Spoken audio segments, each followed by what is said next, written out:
Are you ready for some action? Then let the party begin.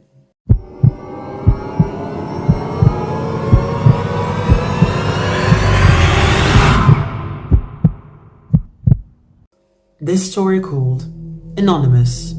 I'm 23 years old and I live at home with my parents still. One day, they were both not home and I was outside playing basketball in the front yard.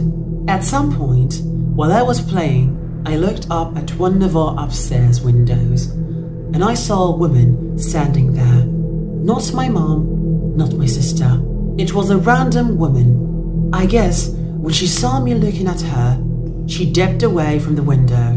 When I went inside upstairs to check the lounge room, she wasn't anywhere. I checked every single room I could. Every bedroom, the bathroom, every closet.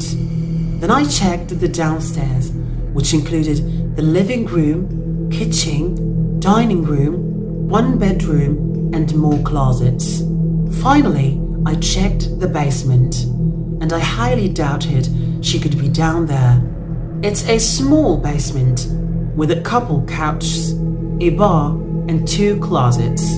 There weren't many places for someone to hide, but when I opened the second closet door, I was incredibly scared, as I didn't know of any other places someone could be hiding in the house.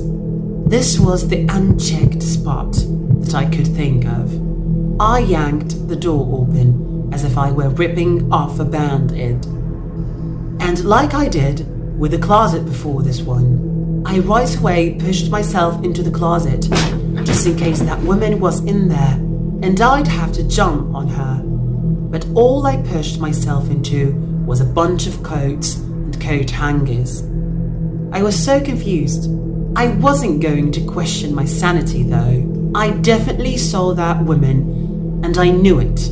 It wasn't that kind of thing you would just so vividly imagine. I went back to the middle floor and screamed very loud that whoever was in the house needs to get the F out.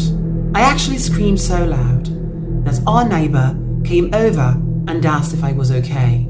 I told him that I literally just saw a woman at the upstairs window watching me play basketball. He came in and helped me search again. When we couldn't find her, I was left to assume that she snuck out through the back door, which I did unlock after all when I went to grab the basketball from the yard.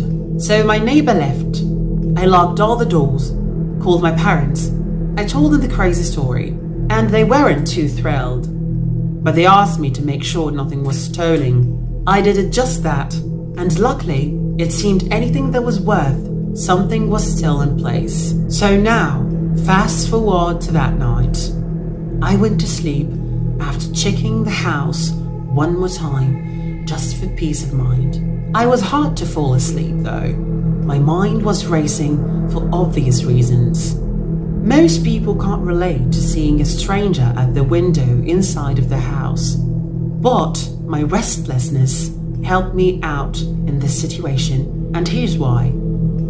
I was finally starting to drift away slightly. Then I heard some noises from the other side of me. I had the fan on above me, so the room wasn't dead silent. And that's why I didn't immediately turn to my other side at the first sound I heard. But the sounds started as sounds human-like. I turned to my other side, and there she was, getting out from under my bed. She stood up tall above the bed. I jumped out of my bed and tackled her to the floor and had my hand around her throat, asking her who she was. My doorbell rang. My neighbour again. I picked a tall, dirty-looking woman up off the floor and dragged her to the front door with me as she struggled and scratched at me. I still have 2 scars on my right arm, her claws.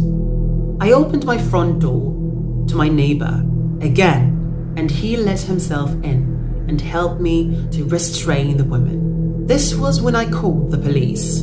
The whole time we waited for the police, the woman was screaming and cursing at my neighbour and threatening us to. The best was to put it, she looked and acted like a meth head, currently suffering from withdrawals. When the police arrived, one of the officers knew exactly who the woman was. They had dealt with her multiple times before. Her name was conveniently Karen. It was satisfying to watch her to be brought into the back of the police car. I let my neighbour know how grateful I was for him coming so quickly to help. And that night, my mind continued to race. But instead of being completely freaked out, which I still was a little, I felt this overwhelming feeling of satisfaction. And I can't fully explain why. That's it for today. Thanks for listening.